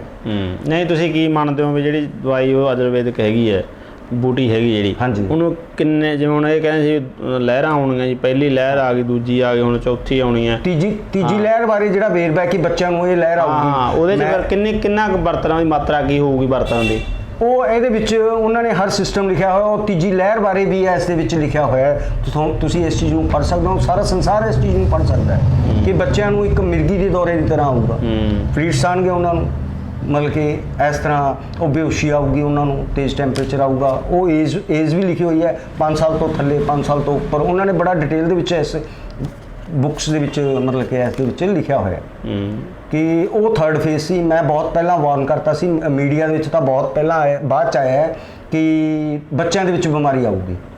ਔਰ ਮੈਂ ਡਾਕਟਰਾਂ ਦੇ ਇੱਕ ਪੈਨਲ ਦੇ ਵਿੱਚ, ਮੈਨੂੰ ਇੱਥੋਂ ਆਪਣੇ ਮਹਾਰਾਜਾ ਰਣਜੀਤ ਸਿੰਘ ਟੈਕਨੀਕਲ ਯੂਨੀਵਰਸਿਟੀ ਤੋਂ ਮਿਸਟਰ ਰਜਿੰਦਰ ਨਰਵਾਨਾ ਜੀ ਹੈ, ਉਹਨਾਂ ਨੇ ਮੈਨੂੰ ਇੱਕ ਡਾਕਟਰਾਂ ਦਾ ਪੈਨਲ 'ਚ ਜੁਆਇਨ ਕਰਵਾਇਆ ਸੀ, ਤਾਂ ਮੈਂ ਉੱਥੇ ਪੜ੍ਹਦਾ ਰਹਿੰਦਾ ਸੀ, ਤਾਂ ਮੈਂ ਉੱਥੇ ਆਪਦੀ ਸਟੇਟਮੈਂਟ ਵੀ ਪਾਈ ਸੀ ਕਿ ਜੋ ਥਰਡ ਫੇਜ਼ ਆਊਗਾ ਉਹ ਬੱਚਿਆਂ ਦਾ ਆਊਗਾ, ਔਰ ਜੋ ਫੋਰਥ ਫੇਜ਼ ਆਊਗਾ ਉਹ ਇਨਸਾਨ ਦੇ ਨਪੁੰਸਕਤਾ ਦਾ ਆਊਗਾ। ਨਹੀਂ, ਜਿਹੜੀ ਆਪਾਂ ਗੱਲ ਕਰ ਰਹੇ ਹਾਂ ਜੜੀ ਬੂਟੀ ਦੀ, ਉਹਦੀ ਕਿੰਨੀ ਕੁ ਮਾਤਰਾ ਫਿਰ ਲੈਣੀ ਪਊ ਵੀ ਬੰਦਾ ਕਰੋਨਾ ਵਾਇਰਸ ਤੋਂ ਬਚ ਸਕੇ? ਇੱਕ ਚਨੇ ਦੇ ਦਾਣੇ ਜਿੰਨੀ, ਦੇਖੋ ਜੀ ਮੈਂ ਆਪਦੇ ਪਰਿਵਾਰ ਦੇ ਉੱਤੇ ਯੂਜ਼ ਕੀਤੀ, ਮੇਰੇ ਦੋਨੇ ਬੱਚਿਆਂ ਨੂੰ ਹੋ ਗਿਆ ਸੀ, ਗਵਰਨਮੈਂਟ ਦੇ ਰਿਕਾਰਡ ਦੇ ਵਿੱਚ ਹੈ, ਮੈਨੂੰ ਤੇ ਮੇਰੀ ਮਿਸਿਸ ਨੂੰ ਹੋਇਆ ਨਹੀਂ, ਕਿਉਂਕਿ ਮੈਂ ਬਿਲਕੁਲ ਵਾਇਰਸ ਫ੍ਰੀ ਹਾਂ। ਮੈਨੂੰ ਤੁਸੀਂ 100 ਬੰਦੇ ਨਾਲ, 500 ਬੰਦੇ ਨਾਲ, 1000 ਬੰਦੇ ਦੇ ਨਾਲ ਮੈਂ ਹੈਲੋ ਕਰ ਲੂੰਗਾ, ਉਹਨਾਂ ਦਾ ਜੂਠਾ ਖਾ ਲੂੰਗਾ ਕਰੋਨਾ ਪੇਸ਼ੈਂਟਸ। ਮੈਨੂੰ ਕਰੋਨਾ ਨਹੀਂ ਹੁੰਦਾ, ਮੈਨੂੰ ਡੇਂਗੂ ਨਹੀਂ ਹੁੰਦਾ, ਮੈਨੂੰ ਕਿਸੇ ਤਰ੍ਹਾਂ ਦਾ ਨਹੀਂ ਕੁਝ ਵੀ ਹੁੰਦਾ। ਮੇਰੇ ਬੱਚਿਆਂ ਨੂੰ ਹੁਣ ਡੇਂਗੂ ਹੋ ਕੇ ਹਟਿਆ, ਪਹਿਲਾਂ ਇਹਨਾਂ ਨੂੰ ਕਰੋਨਾ ਹੋਇਆ ਸੀ। 2 ਤਰੀਕ ਨੂੰ ਇਹਨਾਂ ਦੀ ਰਿਪੋਰਟ ਪੋਜ਼ਿਟਿਵ ਆਈ, ਇਹਨਾਂ ਨੂੰ ਬੁਖਾਰ ਆਇਆ ਸੀ। 6 ਤਰੀਕ ਨੂੰ ਇਹ ਬੱਚਿਆਂ ਦੀ ਰਿਪੋਰਟ ਮੇਰੇ ਕੋਲ ਗਵਰਨਮੈਂਟਡ ਰਿਕਾਰਡ ਹੈ ਕਿ ਇਹ ਬੱਚੇ ਨੈਗੇਟਿਵ ਸੀ। 4 ਦਿਨਾਂ ਦੇ ਵਿੱਚ, ਉਦੋਂ ਪਹਿਲਾਂ 1 ਦਿਨ ਪਹਿਲਾਂ ਠੀਕ ਹੋ ਗਏ ਸੀ, ਉਦੋਂ ਬਾਅਦ ਹੀ ਮੈਂ ਇਹਨਾਂ ਦੀ RT-PCR ਕਰਵਾਇਆ ਸੀ, ਔਰ ਗਵਰਨਮੈਂਟ ਦੇ ਰਿਕਾਰਡ ਦੇ ਵਿੱਚ ਵੀ ਹੈ ਇਹ ਕਿ 4 ਦਿਨਾਂ ਦੇ ਵਿੱਚ ਇੰਡੀਆ ਦੇ ਪਹਿਲੇ ਕੇਸ ਸੀਗੇ ਜਿਹੜੇ ਬੱਚੇ ਬਿਲਕੁਲ ਠੀਕ ਹੋ ਗਏ ਸੀ। ਉਦੋਂ ਬਾਅਦ ਹੁਣ ਇਹਨਾਂ ਨੂੰ ਡੇਂਗੂ ਹੋਇਆ ਸੀ ਤਾਂ ਮੇਰੇ ਬੱਚੇ ਦੋਨੋਂ ਲੈਂਦੇ ਨਹੀਂ, ਮੈਂ ਤੇ ਮੇਰੀ ਮਿਸਿਸ ਅਸੀਂ ਚਾਹ ਦੇ ਵਿੱਚ ਪਾਪੂ ਕੇ ਵੀ ਖਾ ਲੈਂਦੇ ਕਿ ਲੈ ਲੈਂਦੇ, ਕਦੋਂ ਮਾੜਾ ਮੋਟਾ ਕੋਈ ਮਾਹੌਲ ਜਿਹਾ ਖਰਾਬ ਹੋਣ ਲੱਗਦਾ ਤਾਂ ਮੈਂ ਬੱਚਿਆਂ ਨੂੰ ਆਪਦੇ ਦੋਨਾਂ ਨੂੰ 2-2 ਡੋਜ਼ ਦਿੱਤੀਆਂ 3-3 ਘੰਟਿਆਂ ਬਾਅਦ, ਤੇ ਕੁਛ ਮਾੜਾ ਜਿਹਾ ਇਹਨਾਂ ਨੂੰ એનર્ਜੀ ਦਾ ਦਿੱਤਾ, ਤੇ ਮੇਰੇ ਬੱਚੇ ਅਗਲੇ ਦਿਨ ਬਿਲਕੁਲ ਓਕੇ ਹੋ ਗਏ। ਤੁਸੀਂ ਫਿਰ ਜਿਵੇਂ ਕਰੋਨਾ ਦੀ ਦਵਾਈ ਦੇ ਗ੍ਰੰਥ ਪੜ੍ਹੇ, ਇਹਦੇ ਬਾਰੇ ਇੱਕ ਜੜੀ ਬੂਟੀ ਦੀ ਗੱਲ ਕਰ ਰਹੇ ਹੋ, ਹੋਰ ਬਿਮਾਰੀਆਂ ਬਾਰੇ ਵੀ ਤੁਸੀਂ ਪੜ੍ਹਿਆ ਕਿ ਪਹਿਲੀ ਵਾਰੀ ਇਸ ਤਰ੍ਹਾਂ ਦਾ ਤਜਰਬਾ ਸੀਗਾ? ਇਸ ਬੂਟੀ ਦੇ ਉੱਤੇ ਇਹ ਤਜਰਬਾ ਆਇਆ ਹੈ ਕਿ ਇਨਸਾਨ ਨੂੰ ਇੱਕ ਗਰਮ ਸਰਦ ਛੱਡ ਕੇ ਇਹ ਕਿਸੇ ਬੁਖਾਰ ਨੂੰ ਛੱਡਦੀ ਨਹੀਂ। 8-7 ਤਰ੍ਹਾਂ ਦੇ ਬੁਖਾਰ ਹੈ, ਟਾਈਫਾਈਡ, ਡੇਂਗੂ, ਚਿਕਨਗੁਨੀਆ ਤੇ ਆਪਣੇ ਮਲੇਰੀਆ, ਇਹ ਕਿਸੇ ਨੂੰ ਛੱਡਦੀ ਨਹੀਂ। ਇਹ ਤਾਂ ਦਵਾਈ ਲਓ, ਗਰਮ ਪਾਣੀ ਉੱਤੋਂ ਦੀ ਪੀਓ। ਇਹ ਦਵਾਈ ਨੂੰ ਲੈਣ ਦਾ ਤਰੀਕਾ ਬੜਾ ਅਲੱਗ ਹੈ। ਦਵਾਈ ਨੂੰ ਜੀਭ ਤੇ ਪਾਓ, ਇਹਦਾ ਜੀਭ ਤੇ ਰਸ ਕੱਢੋ, ਰਸ ਕੱਢ ਕੇ ਗਲ 'ਚ ਲੱਗਣ ਦਿਓ। ਇਹ ਮੇਰੇ ਦਿਮਾਗ 'ਚ ਉਦੋਂ ਮਾਰਚ 'ਚ ਆਈ ਸੀ ਕਿ ਸਾਡੇ ਜੋ ਵੀ ਡਾਕਟਰ ਹੈ ਇਹ ਟੀਕਾ ਲਾਈ ਜਾਂਦੇ ਹੈਗੇ, ਬਲੱਡ ਟੈਸਟ ਦੇ ਵਿੱਚ ਤਾਂ ਕੋਈ ਕਰੋਨਾ ਆਈ ਨਹੀਂ ਰਿਹਾ ਕਿਸੇ ਦੇ, ਇਨਫੈਕਸ਼ਨ ਗਲੇ 'ਚ ਆਈ ਜਾਂਦੀ ਹੈ, ਤੇ ਗਲੇ ਦੇ ਵਿੱਚ ਦਵਾਈ ਤਾਂ ਲੱਗ ਨਹੀਂ ਰਹੀ, ਕੋਈ ਗੋਲੀ ਖਾਂਦਾ ਢਿੱਡ 'ਚ ਜਾਂਦੀ ਹੈ, ਤੇ ਕੋਈ ਟੀਕਾ ਲਾਉਂਦਾ ਗਾ ਖੂਨ 'ਚ ਮਿਲ ਜਾਂਦਾ ਜਾ ਕੇ, ਤੇ ਦਵਾਈ ਤਾਂ ਗਲੇ ਤੇ ਲੱਗਣੀ ਚਾਹੀਦੀ ਹੈ। ਫਿਰ ਮੈਂ ਇਹਦੇ ਬਾਰੇ ਜਦੋਂ ਗ੍ਰੰਥਾਂ ਦੇ ਵਿੱਚ ਪੜ੍ਹਿਆ ਤਾਂ ਮੈਂ ਇਹਨੂੰ ਦਵਾਈ ਨੂੰ ਜੀਭ ਦੇ ਉੱਤੇ ਪਾ ਕੇ ਇਹਦਾ ਰਸ ਕੱਢਿਆ, ਗਲ 'ਚ ਲੱਗਣ ਦਿੱਤਾ, ਨਾਲ ਦੀ ਨਾਲ ਗਲਾ ਓਕੇ, ਜੋ ਖਾਂਸੀ ਓਕੇ, ਪੁਰਾਣੀ ਹੈ ਨਵੀਂ ਹੈ ਜੋ ਵੀ ਹੈ, ਮਤਲਬ ਕਿ ਸਭ ਕੁਝ ਦਫਾ। ਤੁਸੀਂ ਆਯੁਰਵੈਦਿਕ ਇੱਕ ਦਵਾਈ ਦੀ ਗੱਲ ਕਰ ਰਹੇ ਹੋ, ਜੜੀ ਬੂਟੀਆਂ ਬਹੁਤ ਤਰ੍ਹਾਂ ਦੀਆਂ ਹੁੰਦੀਆਂ, ਉਹਦੇ 'ਚ ਜਿਵੇਂ ਹੁਣ ਹਰ ਜ਼ਿਲ੍ਹੇ ਦੇ ਵਿੱਚ ਹਸਪਤਾਲ ਹੈਗੇ, ਵੱਡੇ ਵੱਡੇ ਡਾਕਟਰ ਆਯੁਰਵੈਦਿਕ ਦੀ ਗੱਲ ਕਰਦੇ ਆ, ਐਲੋਪੈਥਿਕ ਦੀ, ਉਹ ਫਿਰ ਡਾਕਟਰਾਂ ਦੇ ਇਹ ਧਿਆਨ 'ਚ ਨਹੀਂ ਆਈ ਉਹਨਾਂ ਨੇ ਨਾਮ ਪੜ੍ਹ ਰੱਖੇ ਹੈ ਜੀ। ਅੱਛਾ, ਜ਼ਿਆਦਾਤਰ ਡਾਕਟਰਾਂ ਨੇ ਨਾਮ ਪੜ੍ਹ ਰੱਖੇ ਹੈ। ਮੈਂ ਆਪਦੀ ਸਟੱਡੀ ਦੇ ਵਿੱਚ ਇੱਕ ਦੇਖਿਆ, ਡਾਕਟਰ ਮਾਧੁਰੀ ਪਾਟਿਲ, ਮੈਨੂੰ ਨਹੀਂ ਪਤਾ ਉਹ ਮਹਾਰਾਸ਼ਟਰ ਤੋਂ ਹੈ ਕਿੱਥੋਂ ਹੈ, ਉਹਨੇ ਆਪਦੀ ਇੱਕ ਸਟੇਟਮੈਂਟ ਲਿਖੀ ਸੀ ਕਿ ਇਹ ਬੱਚ ਦੇ ਵਿੱਚ ਗਰਮੀ ਵਧਾਉਣ ਦੀ ਉਹ ਹੈਗੀ ਹੈ ਤੇ ਵਾਇਰਸ ਇਹਦੇ ਨਾਲ ਮਰ ਸਕਦਾ, ਪਰ ਉਹਨੂੰ ਆਪਦੀ ਸਟੱਡੀ ਦੇ ਉੱਤੇ ਯਕੀਨ ਨਹੀਂ ਸੀ।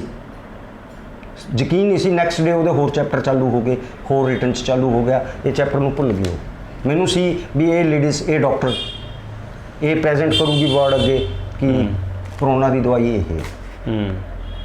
ਬਾਕੀ ਮੈਂ ਬਹੁਤ ਬਾਹਰ ਵੀ ਡਾਕਟਰਾਂ ਦੇ ਨਾਲ ਫੋਨ ਤੇ ਗੱਲਾਂ ਕਰਦਾ ਰਿਹਾ, ਜਿਵੇਂ ਵੀ ਹੋਇਆ ਸਭ ਨੇ ਮੈਨੂੰ ਹੌਸਲਾ ਬਾਹਰਲੇ ਡਾਕਟਰਾਂ ਨੇ ਦਿੱਤਾ ਕਿ ਅਮਨ ਜੀ ਤੁਸੀਂ ਲੱਗੇ ਰਹੋ। ਬਾਹਰ ਮਤਲਬ ਪੰਜਾਬ ਤੋਂ ਬਾਹਰ ਜਾਂ ਪੰਜਾਬ ਤੋਂ ਬਾਹਰ। ਅੱਛਾ, ਠੀਕ ਹੈ। ਮੈਂ ਦਿੱਲੀ ਵੀ ਡਾਕਟਰਾਂ ਦੇ ਨਾਲ ਗੱਲ ਕੀਤੀ, ਪੂਨਾ ਵੀ ਡਾਕਟਰਾਂ ਦੇ ਨਾਲ ਗੱਲ ਕੀਤੀ, ਕੋਲਾਪੁਰ ਵੀ ਮੇਰੀ ਡਾਕਟਰਾਂ ਦੇ ਨਾਲ ਗੱਲ ਹੋਈ, ਤੇ ਉਹਨਾਂ ਨੇ ਮੈਨੂੰ ਹੌਸਲਾ ਦਿੱਤਾ ਕਿ ਅਮਨ ਜੀ ਤੁਸੀਂ ਆਪਦੀ ਜਗ੍ਹਾ ਬਿਲਕੁਲ ਸਹੀ ਹੋ। ਮੈਂ ਕਿਸੇ ਨੂੰ ਇਹਦਾ ਨਾਮ ਦੱਸ ਕੇ ਨਹੀਂ ਰਾਜੀ ਸੀ, ਮੈਂ ਇਹਦਾ ਪੇਟੈਂਟ ਨਹੀਂ ਕਰਵਾਉਣਾ ਸੀ। ਮੈਂ ਚਾਹੁੰਦਾ ਸੀ ਇਹ ਇੱਕ ਸਾਡੇ ਰਾਸ਼ਟਰ ਦਾ ਸੁਰੱਖਿਆ ਦਾ ਮਾਮਲਾ ਸੀ, ਅਸੀਂ ਵਰਲਡ ਪਾਵਰ ਬਣ ਜਾਂਦੇ ਸੀ, ਅਸੀਂ ਵਰਲਡ 'ਚ ਇੱਕ ਨੰਬਰ ਬਣ ਜਾਂਦੇ ਜੇ ਇਹ ਸਿੱਧੀ ਡਾਇਰੈਕਟ ਗਵਰਨਮੈਂਟ ਕੋਲੇ ਜਾਂਦੀ, ਕਿਉਂਕਿ ਜਿੰਨਾ ਵੀ ਸਾਡੇ ਇੰਪੋਰਟ ਹੁੰਦਾ, ਕੈਮੀਕਲ ਇੰਪੋਰਟ ਹੁੰਦਾ ਬਿਮਾਰੀਆਂ ਵਾਸਤੇ, ਔਰ ਸਾਰੀਆਂ ਬਿਮਾਰੀਆਂ ਦੀ ਇੱਕੋ ਹੀ ਦਵਾਈ ਹੈ, ਅਸੀਂ ਸਾਰੇ ਸੰਸਾਰ ਨੂੰ ਇਹਨੂੰ ਦਿੰਦੇ 70 ਪੈਸਿਆਂ 'ਚ ਤੋਂ 70 ਪੈਸਿਆਂ ਤੋਂ ਲੈ ਕੇ 2 ਰੁਪਈਆਂ ਦੇ ਵਿੱਚ ਇੱਕ ਬੰਦੇ ਦੀ ਟ੍ਰੀਟਮੈਂਟ ਹੋ ਜਾਂਦੀ ਹੈ। ਜਿੱਥੇ ਲੋਕਾਂ ਨੇ ਲੱਖਾਂ ਰੁਪਈਆ, ਕਿਸੇ ਦਾ 15 ਲੱਗ ਗਿਆ, ਕਿਸੇ ਦਾ 5 ਲੱਗ ਗਿਆ, ਕਿਸੇ ਦਾ 20 ਲੱਗ ਗਿਆ, ਲੋਕਾਂ ਨੇ ਐ ਝਾੜੇ, ਔਰ 6 ਘੰਟਿਆਂ ਦੇ ਵਿੱਚ ਤੋਂ ਇਹਦਾ ਰਿਜ਼ਲਟ ਆਉਣਾ ਸ਼ੁਰੂ ਹੋ ਜਾਂਦਾ। ਅੱਛਾ, ਟੈਂਪਰੇਚਰ ਹੋ ਜਾਂਦਾ ਹੈਗਾ, ਲੱਭਦਾ ਹੀ ਨਹੀਂ ਕਿੱਧਰ ਗਿਆ। ਹੁਣ ਫਿਰ ਸਾਰੀ ਗੱਲਬਾਤ ਜਿਵੇਂ ਤੁਸੀਂ ਰੱਖੀ ਵੀ ਸਰਕਾਰਾਂ ਤੱਕ ਪਹੁੰਚ ਕੀਤੀ, ਲੋਕਲ ਪ੍ਰਸ਼ਾਸਨ ਵੀ, ਡਾਕਟਰ ਸਾਹਿਬਾਨ ਵੀ, ਹੁਣ ਫਿਰ ਤੁਸੀਂ ਕੀ ਕਹਿਣਾ ਚਾਹੁੰਦੇ ਹੋ ਇਹਦੇ ਬਾਰੇ ਵੀ ਮੈਂ ਸਭ ਤੋਂ ਪਹਿਲਾਂ ਤਾਂ ਜੀ ਤੁਹਾਡਾ ਧੰਨਵਾਦ ਕਰਦਾ ਹਾਂ ਕਿ ਇਹ ਦਵਾਈ ਹੈ ਜੋ ਅੱਜ ਮੈਂ ਦੱਸੀ ਹੈ, ਇਹ ਸਾਰੇ ਸੰਸਾਰ ਨੂੰ, ਇਹ ਸਿਰਫ ਇੱਕ ਤੁਹਾਡੇ ਕਰਕੇ ਹੀ ਇਹ ਪਹੁੰਚੂਗੀ, ਸਾਰੇ ਸੰਸਾਰ ਨੂੰ ਮਿਲੂ। ਮਾਮਲਾ ਇਕੱਲਾ ਪੰਜਾਬ ਦਾ ਨਹੀਂ, ਮਾਮਲਾ ਇਕੱਲਾ ਹਿੰਦੁਸਤਾਨ ਦਾ ਨਹੀਂ, ਇਹ ਮਾਨਵਤਾ ਦਾ ਮਾਮਲਾ ਹੈ। 840 ਕਰੋੜ ਬੰਦਿਆਂ ਦਾ ਮਾਮਲਾ ਹੈ, ਇਹ ਕੋਈ 10-20 ਬੰਦਿਆਂ ਦਾ ਮਾਮਲਾ ਨਹੀਂ, ਕੋਈ 200 ਬੰਦਿਆਂ। ਕੋਈ ਵੀ ਕੰਟਰੀ ਦੇ ਵਿੱਚ ਜੋ ਵੀ ਬੰਦਾ ਇਹਨੂੰ ਸੁਣੂਗਾ, ਉਹਨਾਂ ਦੇ ਬੱਚੇ ਬਾਹਰ ਹੋਣਗੇ, ਕਿਸੇ ਦਾ ਕੋਈ ਬਾਹਰ ਹੋਊਗਾ, ਇਹਨੂੰ ਬਾਹਰ ਭੇਜੋ, ਆਪਦੇ ਬੱਚਿਆਂ ਨੂੰ ਭੇਜੋ, ਇਹਨੂੰ ਘਰ ਲਿਖ ਕੇ ਰੱਖੋ, ਇਹਨੂੰ ਬਾਰ-ਬਾਰ ਪੜ੍ਹੋ। ਤੁਹਾਡੇ ਪਰਿਵਾਰ ਦੇ ਵਿੱਚ 40-50 ਸਾਲ ਕਿਸੇ ਨੂੰ ਕੋਈ ਬੁਖਾਰ ਨਹੀਂ ਆਉਂਦਾ, ਔਰ ਜਿਹੜੇ ਪਰਿਵਾਰ ਦੇ ਵਿੱਚ ਕੋਈ ਬਿਮਾਰੀ ਹੈ ਨਹੀਂ, ਮੇਰੇ ਖਿਆਲ 'ਚ ਉਹ ਸੰਸਾਰ ਦੇ ਵਿੱਚ ਸਭ ਤੋਂ ਸੌਖਾ ਪਰਿਵਾਰ ਹੈ, ਸਭ ਤੋਂ ਖੁਸ਼ਹਾਲ ਪਰਿਵਾਰ ਹੈ। ਉਹਦੇ ਇਕਨੋਮਿਕਲੀ ਵੀ ਉਹ ਪਰਿਵਾਰ ਬਹੁਤ ਉੱਚੀ ਹੁੰਦਾ, ਅਤੇ ਜੇ ਇੱਕ ਪਰਿਵਾਰ ਉੱਚਾ ਇਕਨੋਮਿਕਲੀ ਹੋ ਸਕਦਾ ਹੈ ਵੀ ਬਿਮਾਰੀ ਤੋਂ ਬਿਨਾਂ, ਤੇ ਸਾਡਾ ਦੇਸ਼ ਤਾਂ ਉਹਨੂੰ ਵਰਲਡ ਪਾਵਰ ਬਣ ਜਾਂਦਾ। ਇਹਦਾ ਤੁਸੀਂ ਬੂਟੀ ਦੇ ਦੁਬਾਰੇ ਫਿਰ ਨਾਮ ਦੱਸਿਓ। ਇਸ ਬੂਟੀ ਦਾ ਨਾਮ ਜੋ ਪੰਜਾਬ ਦੇ ਵਿੱਚ ਇਹਨੂੰ ਘੋੜਾ ਬੱਚ ਕਿਹਾ ਜਾਂਦਾ ਹੈ। ਘੋੜਾ ਬੱਚ। ਇਹਦੀ ਵਰਤੋਂ ਕਿਵੇਂ ਹੁੰਦੀ ਹੈ ਜੀ? ਵਰਤੋਂ ਨੂੰ ਪੰਸਾਰੀਆਂ ਦੀ ਦੁਕਾਨ ਤੇ ਇਹ ਪਾਊਡਰ ਦੇ ਰੂਪ 'ਚ ਵੀ ਮਿਲ ਜਾਂਦਾ ਹੈ। ਅੱਛਾ, ਘਰੇ ਲਿਆ ਕੇ ਕਿਸ ਤਰ੍ਹਾਂ ਵਰਤਣਾ ਫਿਰ ਇਹਨੂੰ? ਘਰੇ ਲੈ ਕੇ ਉਹ ਡੱਬੀ ਲੈ। ਅੱਛਾ, ਤੇ ਵੀ ਮੈਂ ਤਾਂ ਇਹਨੂੰ ਤੁਹਾਨੂੰ ਮੈਂ ਦੱਸ ਦਿੰਦਾ, ਮੈਂ ਨਾਰਮਲੀ ਕਿਸ ਤਰ੍ਹਾਂ ਆਪ ਇਹਨੂੰ ਖਾਣਾ ਕਰਦਾ। ਅੱਛਾ, ਇਹ ਇੱਕ ਮੈਨੂੰ ਤਾਂ ਬਹੁਤ ਵਧੀਆ ਪਾਵਰਡ ਉਹ ਲੱਗਦਾ ਹੈ ਕਿ ਇਨਸਾਨ ਦੇ ਅੰਦਰੋਂ ਜਦੋਂ ਸਾਰਾ ਕੁਝ ਗੰਦ ਮੰਦ ਨਿਕਲ ਗਿਆ। ਅੱਛਾ, ਇਹ ਇੰਨੀ ਕੁ ਲਿੱਤੀ ਜੀ, ਇੱਕ ਛੋਲੇ ਦੇ ਦਾਣੇ ਜਿੰਨੀ ਹੈ, ਹੱਥ ਤੇ ਪਾਈ, ਇਸ ਤਰ੍ਹਾਂ ਖਾਣਾ। ਇਹ ਕੋਈ ਜ਼ਰੂਰੀ ਨਹੀਂ ਕਿ ਇਹਨੂੰ ਬੁਖਾਰ 'ਚ ਖਾਣਾ, ਉਹ ਖਾਣਾ ਜਦੋਂ ਤੁਹਾਨੂੰ ਲੱਗਦਾ ਤੁਹਾਡਾ ਗਲਾ ਭਾਰਾ ਹੋ ਗਿਆ, ਖਾਂਸੀ ਆ ਰਹੀ ਹੈ, ਜਾਂ ਸਾਡੇ ਰੇਸ਼ਾ ਬਣ ਗਿਆ, ਹੁਣ ਕਲਾਈਮੇਟ ਚੇਂਜ ਹੋ ਰਿਹਾ, ਨਾ ਹੱਡ ਗੋਡੇ ਸਾਡੇ ਨਰਮ ਹੋ ਰਹੇ, ਇੰਨੀ ਪਾਓ ਥੁੱਕ ਨਾਲ ਗਿੱਲੀ ਕਰੋ, ਅੰਦਰ ਲੰਘ ਗਈ, ਤੇ ਉਸ ਤੋਂ ਬਾਅਦ ਗਰਮ ਪਾਣੀ ਪੀ ਲਓ, ਉਬਲਦਾ। ਚਾਈਨਾ ਨੇ ਇਹੀ ਕੀਤਾ ਸੀ, 5 ਵਾਰ ਚਾਹ ਦਿੱਤੀ, 5 ਵਾਰ ਗਰਮ ਪਾਣੀ ਦਿੱਤਾ, ਕਹਿੰਦੇ ਸਾਡਾ ਕੋਵਿਡ ਪੇਸ਼ੈਂਟ ਠੀਕ ਹੋ ਗਿਆ। ਸੰਸਾਰ ਨੂੰ ਪਤਾ ਹੀ ਨਹੀਂ ਲੱਗਿਆਗਾ ਵੀ ਉਹਨਾਂ ਨੇ ਦਵਾਈ ਦਿੱਤੀ ਤਾਂ ਕਿਹੜੀ ਦਿੱਤੀ, ਕਿਵੇਂ ਦਿੱਤੀ, ਨਾ ਚਾਈਨਾ ਨੇ ਦੱਸਿਆ। ਇਹ ਇੱਕ ਮੈਨਮੇਡ ਸੀ, ਐਸੇ ਕਰਕੇ ਉਹਨਾਂ ਨੇ ਦੱਸਿਆ ਨਹੀਂ। ਨਹੀਂ ਉਹ ਤਾਂ ਸੰਸਾਰ ਦੇ ਵਿੱਚ ਉਦੋਂ ਬਿਮਾਰੀ ਫੈਲਣੀ ਸ਼ੁਰੂ ਹੋਈ ਸੀ, ਉਹਨਾਂ ਨੇ ਆਪਦੇ ਬੰਦਿਆਂ ਦਾ ਇਲਾਜ ਕਰਤਾ ਸੀ। ਉਹ ਸਾਰੇ ਸੰਸਾਰ ਨੂੰ ਦਵਾਈ ਦੇ ਸਕਦੇ ਸੀਗੇ ਵੀ ਇਹ ਭਾਈ ਆਹ ਬੂਟੀ ਖਾ ਲਓ ਤੇ ਸਾਰੇ ਠੀਕ ਹੋ ਜਾਓਗੇ। ਇਹ ਤਾਂ ਵੀ ਊਂ ਹੋ ਗਿਆ, ਐਕਸੀਡੈਂਟਲੀ ਕੇਸ ਹੋ ਗਿਆ। ਨਹੀਂ, ਐਸਾ ਟਰੰਪ ਨੂੰ ਬਲੀ ਦਾ ਬੱਕਰਾ ਬਣਾਇਆ ਗਿਆ। ਜਿਵੇਂ ਰਮਾਇਣ ਦੇ ਵਿੱਚ ਅਸੀਂ ਬਾਲੀ ਬਾਰੇ ਪੜ੍ਹਦੇ ਹਾਂ ਕਿ ਬਹੁਤ ਸ਼ਕਤੀਸ਼ਾਲੀ ਸੀ, ਬਹੁਤ ਸ਼ਕਤੀਸ਼ਾਲੀ ਆਇਆ ਸੀ, ਧੋਖੇ ਦੇ ਨਾਲ ਉਹਨੂੰ ਵੀ ਧੋਖਾ ਦਿੱਤਾ ਗਿਆ। ਉਹਨੂੰ ਆਹ ਦੇਤੀਆਂ ਸਟੇਟਮੈਂਟਾਂ, ਉਹਨੇ ਸਟੇਟਮੈਂਟ ਦੇਤੀ ਕਿ ਇਹ ਖਾਓ ਤੇ ਉਹਨੂੰ ਮੁੜ ਕੇ ਸਨੇਟ ਨੇ ਬਿਠਾਤਾ। ਨਹੀਂ, ਇਹ ਜਿਹੜਾ ਉਹ ਸਾਰਾ ਕੁਝ ਚੱਲਿਆ, ਸਿਸਟਮ ਬੰਦ ਹੋਇਆ ਪੂਰੇ ਵਿਸ਼ਵ ਦਾ, ਤੁਹਾਨੂੰ ਪਲਾਨਿੰਗ ਤਹਿਤ ਲੱਗਦਾ ਕਿ ਇਹਨੇ ਨਾ ਸਮਝੀ, ਪਤਾ ਨਹੀਂ ਲੱਗਿਆ ਦਵਾਈ ਦਾ ਇਹਨਾਂ ਨੂੰ? ਨਹੀਂ, ਇਹ ਦਵਾਈ ਦਾ ਹੀ ਨਹੀਂ ਪਤਾ ਲੱਗਿਆ। ਦਵਾਈ ਦਾ ਨਹੀਂ ਪਤਾ ਲੱਗਿਆ। ਦਵਾਈ ਦਾ ਪਤਾ ਲੱਗਦਾ ਕਿਵੇਂ? ਜੋ ਕੁਝ ਪੜ੍ਹਿਆ ਉਹਦੇ ਬਾਰੇ। ਸੰਸਾਰ ਦੀ ਕੋਈ ਵੀ ਵੱਡੀ ਖੋਜ ਹੈ, ਜਿੱਥੋਂ ਤੱਕ ਮੇਰੀ ਸੋਚ ਹੈ, ਸੰਸਾਰ 'ਚ ਅੱਜ ਤੱਕ ਮਾਨਵਤਾ ਦੇ ਪ੍ਰਤੀ ਕੋਈ ਵੀ ਵੱਡੀ ਖੋਜ ਹੋਈ ਹੈ, ਉਸ ਫੀਲਡ ਨੇ ਨਹੀਂ ਕੀਤੀ, ਦੂਜੀ ਫੀਲਡ ਨੇ ਕੀਤੀ। ਅੱਜ ਤੱਕ ਸੰਸਾਰ ਦੇ ਵਿੱਚ ਕੋਈ ਵੀ ਵੱਡੀ ਖੋਜ ਹੋਈ ਹੈ ਤੇ ਇਹ ਤਾਂ ਲਿਖਿਆ ਹੋਇਆ ਸੀਗਾ। ਹੁਣ ਉਹਨਾਂ ਨੇ ਪੜ੍ਹਿਆ ਹੋਇਆ, ਉੱਤੋਂ ਨਾਮ ਪੜ੍ਹਿਆ ਸੀਗਾ। ਅੱਜ ਕੱਲ੍ਹ ਦੇ ਪਤਾ ਹੀ ਆਪਾਂ ਨੂੰ, ਆਯੁਰਵੈਦ ਦੇ ਕਾਲਜ ਕਹੇ ਜਿਹੇ ਹੈਗੇ, ਕਿਵੇਂ ਡਾਕਟਰ ਬਣਦੇ ਹੈ। ਜੇ ਕਿਸੇ ਨੇ ਇਹਦੀ ਡਿਟੇਲ ਪੜ੍ਹੀ ਹੁੰਦੀ ਤਾਂ ਬੰਦਾ ਇੱਕ ਨਹੀਂ ਮਰਦਾ ਸੀਗਾ। ਚਲੋ, ਬਹੁਤ ਧੰਨਵਾਦ ਜੀ। ਮੈਂ ਤੁਹਾਡਾ ਧੰਨਵਾਦ ਬਹੁਤ ਫਿਰ ਮੈਂ ਰਿਪੀਟ ਕਰਦਾ ਕਿ ਤੁਸੀਂ ਬਹੁਤ ਇੱਕ ਨੇਕ ਕੰਮ ਅੱਜ ਕੀਤਾ ਹੈ। ਇਹ ਦਵਾਈ 100% ਹੁਣ ਸੰਸਾਰ ਦੇ ਕੰਮ ਆਊਗੀ। ਅੱਜ ਮੈਂ ਆਪਦੀ ਆਤਮਾ ਤੋਂ ਬੋਝ ਉੱਤਰ, ਮੇਰੇ 2 ਸਾਲਾਂ ਦਾ ਇਸ ਚੀਜ਼ ਦਾ ਬੋਝ ਸੀ ਕਿ ਕੱਲ੍ਹ ਨੂੰ ਕੁਛ ਹੋ ਜੇ ਤੇ ਸੰਸਾਰ ਨੂੰ ਇਹ ਦਵਾਈ ਕਿਵੇਂ ਮਿਲੂਗੀ। ਮੈਂ ਆਪਦੇ ਪਰਿਵਾਰ ਤੋਂ ਬਹੁਤ ਦੂਰ ਹੋ ਗਿਆ ਸੀ। ਤੇ ਬਹੁਤ ਸ਼ੁਕਰੀਆ ਸੀ ਅਮਨ ਜੈਨ ਜੀ ਦਾ, ਜਿਨ੍ਹਾਂ ਨੇ ਕਰੋਨਾ ਮਹਾਮਾਰੀ ਜਿਹੜੀ ਬਹੁਤ ਭਿਆਨਕ ਸੀ ਤੇ ਹੁਣ ਵੀ ਮੌਜੂਦਾ ਸਮੇਂ 'ਚ ਇਹ ਕਿਹਾ ਜਾਂਦਾ ਵੀ ਤੀਸਰੀ ਜਿਹੜੀ ਹੈਗੀ ਹੈ ਲਹਿਰ ਆਉਣ ਵਾਲੀ ਹੈ, ਉਹਦੇ ਬਾਰੇ ਇਹਨਾਂ ਨੇ ਸਾਨੂੰ ਜਾਣਕਾਰੀ ਦਿੱਤੀ। ਅਸੀਂ ਇਹਨਾਂ ਦਾ ਬਹੁਤ ਧੰਨਵਾਦ ਕਰਦੇ ਹਾਂ। ਬਹੁਤ ਸ਼ੁਕਰੀਆ ਜੀ। ਇਹਦਾ ਬਰੀਕ ਚੂਰਨ ਹਰ ਘਰ ਦੇ ਵਿੱਚ ਰੱਖਿਆ ਜਾਵੇ, ਇਹਨੂੰ ਪੀਸ ਕੇ ਬਾਈ ਚਾਂਸ ਖੁਦਾ ਨਾਲ ਇਹਦੇ ਅੱਜ ਜੋ ਮੈਂ ਦੱਸਿਆ ਕਿ ਉੱਥੇ ਖੋਲ ਲਓ, ਬਚ ਕੇ ਲਾਜਵਾਬ 33 ਫਾਇਦੇ mybapuji.com ਖੋਲੋਗੇ, ਬਚਦੇ 33 ਤੁਹਾਨੂੰ ਉੱਥੇ ਲਿਖੇ ਆ ਜਾਣਗੇ। ਉਹਨੂੰ ਖੋਲ ਲਓ, ਉਹਨੂੰ ਆਰਾਮ ਨਾਲ ਰਿਲੈਕਸ ਮਾਈਂਡ ਦੇ ਨਾਲ ਪੜ੍ਹੋ। ਉਹਨੂੰ ਪੜ੍ਹੋ ਕੀ ਆ ਬਿਮਾਰੀ ਆਈ, ਕੀ ਆ ਬਿਮਾਰੀ ਆਈ, ਕੀ ਆ ਬਿਮਾਰੀ। ਜੇ ਉੱਥੇ ਲਿਖਿਆ ਹੋਏਗਾ ਵੀ ਬੱਚਿਆਂ ਨੂੰ ਇਹ ਕੰਮ ਆਉਂਦੀ ਹੈ, ਤੁਸੀਂ ਇਹ ਸਮਝੋ ਫੇਸ ਆਉਣ ਵਾਲਾ ਹੈ। ਜੇ ਉੱਥੇ ਬੱਚਿਆਂ ਦਾ ਵੇਰਵਾ ਲਿਖਿਆ ਹੋਇਆ ਹੈ ਵੀ ਬੱਚਿਆਂ ਦੇ ਇਹ ਕੰਮ ਆਉਂਦੀ ਹੈ, ਉਹ ਜਦੋਂ ਸਾਰੇ ਲੱਛਣ ਉਹੀ ਆਈ ਜਾਂਦੇ ਆ, ਸਭ ਕੁਛ ਉਹੀ ਆਈ ਜਾਂਦਾ, ਤਾਂ ਇਹਦਾ ਮਤਲਬ ਇਹ ਬੱਚਿਆਂ ਦੇ ਵਿੱਚ ਵੀ ਪ੍ਰੋਬਲਮ ਆ। ਇਸ ਤੋਂ ਬਾਅਦ ਦਾ ਦੌਰ ਹੈ ਜਿਹੜਾ, ਉਹ ਵੀ ਇਹਦੇ ਵਿੱਚ ਅਗਾਂਹ ਡਿਟੇਲ 'ਚ ਹੈਗਾ। ਬਾਕੀ ਸਰਕਾਰਾਂ ਨੂੰ ਤੇ ਹਰ ਸਾਇੰਟਿਸਟ ਨੂੰ, ਹਰ ਖੋਜਕਰਤਾ ਨੂੰ ਇੱਕੋ ਹੀ ਮੇਰੀ ਰਿਕੁਐਸਟ ਹੈ ਕਿ ਇਹਦੇ ਬਾਰੇ ਪੜ੍ਹੋ ਤੇ ਸੰਸਾਰ ਦੇ ਵਿੱਚੋਂ ਕਰੋਨਾ 5-7 ਦਿਨਾਂ ਦੇ ਵਿੱਚ ਖਤਮ ਕਰੋ। ਕੋਈ ਐਡੀ ਮਹਿੰਗੀ ਦਵਾਈ ਨਹੀਂ ਹੈ, 2 ਰੁਪਈਆਂ ਦੇ ਵਿੱਚ ਹਰ ਬੰਦੇ ਦੀ ਟ੍ਰੀਟਮੈਂਟ। ਬਹੁਤ ਧੰਨਵਾਦ ਸਾਰਿਆਂ ਦਾ, ਬਹੁਤ ਧੰਨਵਾਦ, ਸ਼ੁਕਰੀਆ ਜੀ।